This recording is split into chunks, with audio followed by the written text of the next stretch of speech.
বাংলাদেশ বিমান দিয়ে তো আসলে মনে হয় না কেউ সিন্ডিকেট করতে পারতেছে। এখানে সিন্ডিকেট বিষয়টা আসতেছে যেমন অন্যান্য এয়ারলাইন্সগুলো আপনারা হয়তো জানেন যে গ্রুপ ফেয়ারতে একসাথে 20টা 50টা 100 200 500 টিকিট বিভিন্ন এজেন্সি কিনে নিতে পারে।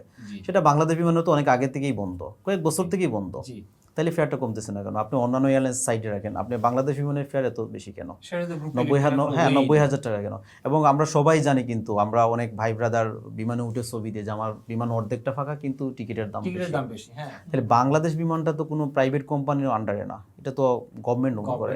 তা আপনি যখন দায়িত্ব নিয়েছেন বা যারা দায়িত্বে আছে, আমি ওনাকে এককভাবে করবো না, ওনার হয়তো ইনফরমেশন গ্যাপ আছে, উনি তো বিজনেসম্যান মানুষ, পাশাপাশি হচ্ছে বড় একটা মন্ত্রণালয়, 2-3টা মন্ত্রণালয় উনি কাজ করতেছে, ওনাকে মানে ওইভাবে ইনফরমেশন দেওয়া হচ্ছে না। এখন ব্যাপার হচ্ছে বাংলাদেশ বিমানকে মনিটরিং করা কি এত কষ্ট, এত মানে কঠিন? আগে আপনি বাংলাদেশ বিমান ঠিক করেন, প্রবাসীদের জন্য দেশের বিমানটা ঠিক করেন, যাতে মানে অ্যাটলিস্ট আন্ডার 40 মানে 30-40 এরকম ফেয়ারে রিজনেবলের মধ্যে তারা যেতে পারে।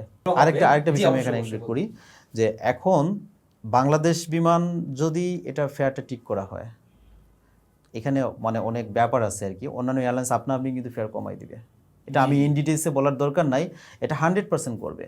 কারণ আমাদের দেশীয় এয়ারলাইন্স যখন সৌদি আরবের জেদ্দা, রিয়াদ যে ডেস্টিনেশনগুলো আছে ফ্লাইট অপারেট করবে, আমার যদি একটা এয়ারলাইন্স লুক নিয়ে যায় 40,000 টাকায়, আরেকটা এয়ারলাইন্স তো 80,000 টাকা নিতে পারবে না।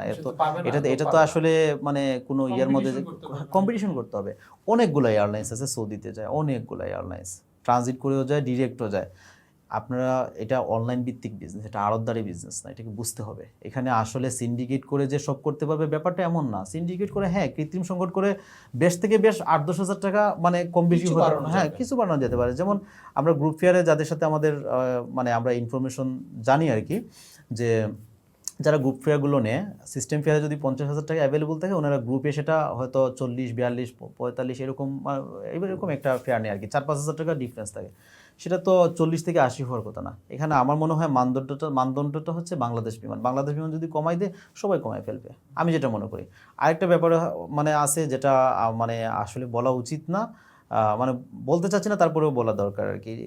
এটা মানে অনেকেই জানে ব্যাপারটা, এবং বাণিজ্য উপদেষ্টা এটা নিয়ে কথাও বলছেন যে জেনারেল সেলস এজেন্ট, জিএসএ, এটা হচ্ছে প্রত্যেকটা এয়ারলাইন্সের বাংলাদেশে একজন করে জিএসএ থাকে। কিন্তু আমাদের দেশে এমনও জিএসএ আছে, উনি 7-8টা এয়ারলাইন্সের জিএসএ, মানে জেনারেল সেলস এজেন্ট।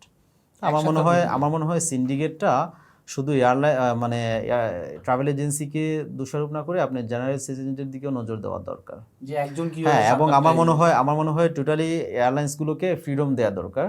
তখন একটা জবাবদিহিতার জায়গা থাকে ওই এয়ারলাইন্সের, মানে বাংলাদেশে যারা জব করবে, আবার দেখা গেছে ওনাদের তো মানে গুড়া হচ্ছে এমিরেটস হইলে মানে ইউএইতে অবশ্যই ওনাদের আছে, তখন জবাবদিহিতার একটা জায়গা থাকে, সরাসরি ট্রাভেল কোম্পানিগুলো এখানে নক দিতে পারে। কিন্তু জিএসএর এখানে দুইভাবে মার্কেটিং হয়, একটা হচ্ছে আমার জানা মতো, আমি ভুলও হতে পারি, তবে বেশিরভাগ কোম্পানি আমি যেটা জানি জিএসএদের একটা মার্কেটিং থাকে, ডিপার্টমেন্ট থাকে, আবার এয়ারলাইন্সদের একটা মার্কেটিং ডিপার্টমেন্ট থাকে। এখন এখানে কিভাবে ব্যালেন্স করতেছে এটা আমি অ্যাকচুয়ালি জানি না, কিন্তু এটাও একটা কারণ আমি মনে করি এয়ারফেয়ারটা মানে বাড়ার জন্য।